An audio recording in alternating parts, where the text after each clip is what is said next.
आज finally Qatar को जवाब देने का समय आ चुका है, क्योंकि भारत को एक ऐसे देश का साथ मिल चुका है जिसके पास अभी करीब करीब 201 ट्रिलियन क्यूबिक फीट गैस मौजूद है। और उससे भी ज्यादा इंपॉर्टेंट चीज ये है कि अब ये देश भारत को 20% डिस्काउंटेड प्राइस पर ऑयल एंड गैस ऑफर करने जा रहा है। इतना डिस्काउंट तो भारत को रशिया ने भी नहीं दिया है। वहीं यदि कतर की बात की जाए तो कतर भारत की टोटल जरूरतों का करीब 48% हिस्सा अकेले एक्सपोर्ट करता है और कतर को अपनी इस गैस के ऊपर बहुत ज्यादा घमंड था। और हाल ही में भारत और कतर के बीच में जो एक्टिविटीज हुई हैं ये हम सभी जानते हैं। लेकिन इतना सब होने के बावजूद भी कतर अपने मन मुताबिक फैसले ले रहा है, क्योंकि कतर अभी तक यही सोच रहा था कि भारत अपनी गैस जरूरतों का हिस्सा कतर से ही इंपोर्ट करेगा। क्योंकि अगर पूरे मिडिल ईस्ट की बात की जाए तो डायरेक्टली तो नहीं लेकिन इनडायरेक्टली सभी देश इन्वॉल्व हैं इजराइल और हमास के कॉन्फ्लिक्ट में। वहीं रशिया यूक्रेन के साथ में नुकसान उठा रहा है और कतर ये बात अच्छे से समझ रहा था कि भारत को इस समय अगर तुरंत अपनी गैस सप्लाई को स्विच करना है तो ये शायद भारत के लिए पॉसिबल नहीं होगा और इन्हें मजबूरन हमसे ही गैस खरीदनी पड़ेगी। लेकिन आज कतर का ये सोचना पूरी तरीके से गलत साबित हो चुका है। जैसा कि हमने बताया, भारत को एक बहुत बड़े गैस फील्ड का एक्सेस मिल चुका है।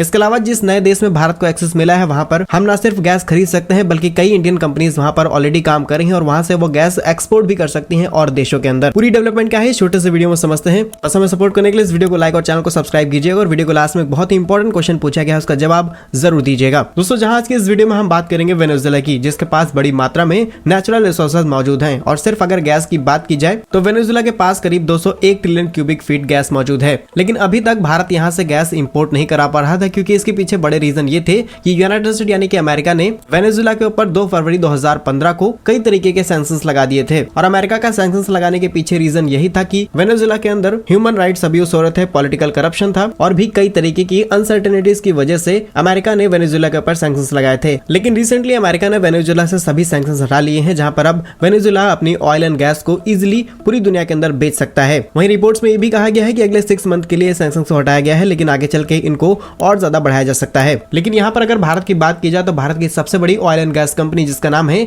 ONGC विदेश लिमिटेड, ये कंपनी काफी लंबे समय से स्ट्रगल कर रही थी वेनेजुएला के अंदर, क्योंकि कंपनी के पास क्रिस्टल ऑयल फील्ड की 40% हिस्सेदारी है जो कि ईस्टर्न वेनेजुएला में है। वहीं ONGC ऑयल एक्सप्लोर करने वाली कंपनी है, इसलिए अब ये वहां से गैस को इजीली बेच भी सकते हैं। इसके अलावा वेनेजुएला में ONGC के करीब $500 मिलियन फंसे हुए हैं, जो डिविडेंड है वो भी अब रिकवर हो जाएगा। भारत और वेनेजुएला के कुछ रिलेशंस की बात कर ली जाए तो 2023 में ही दोनों देशों ने एस्टैब्लिश किया था डिप्लोमेटिक रिलेशंस और 64th एनिवर्सरी को अपने रिलेशंस को और ज्यादा स्ट्रॉन्ग करने के लिए दोनों ही कंट्रीज ने बात की थी। मेजोरिटी हम वेनेजुएला के अंदर रिफाइंड पेट्रोलियम एक्सपोर्ट करते हैं, मेडिसिन और राइस एक्सपोर्ट करते हैं। एंड ओवरऑल देखा जाए तो वेनेजुएला के ऊपर यूनाइटेड स्टेट ने अपना हाथ रख दिया है। भारत के लिए सीधे रास्ते खुल चुके हैं गैस इंपोर्ट करने के लिए। हम कतर से अपनी सप्लाई को कट कर सकते हैं। बाकी आज के हमारे वीडियो का इंपॉर्टेंट सवाल ये है कि आज कतर के अंदर 9000 से भी ज्यादा इंडियन कंपनीज काम कर रही हैं। कुछ अपनी सर्विसेज रिलेटेड काम करती हैं और कुछ ऑयल एंड गैस सेक्टर में काम करती हैं। तो क्या उन भारतीय कंपनियों को अपने ऑपरेशंस बंद करने चाहिए, जिस तरीके से महिंद्रा, GSW, बोट जैसी कंपनीज ने कनाडा में अपनी सर्विसेज बंद की थी भारत और कनाडा के रिलेशंस के बीच टेंशंस की वजह से? आप अपने आंसर को यस और नो में कमेंट बॉक्स में जरूर लिखिएगा। भारत कैसे ही यूजफुल इन्फॉर्मेटिव वीडियोस पाने के लिए आप हमारे YouTube चैनल को सब्सक्राइब जरूर कर लीजिए। मिलेंगे हम आपको एक नई और इंटरेस्टिंग वीडियो में, तब तक के लिए वंदे मातरम, भारत माता की जय।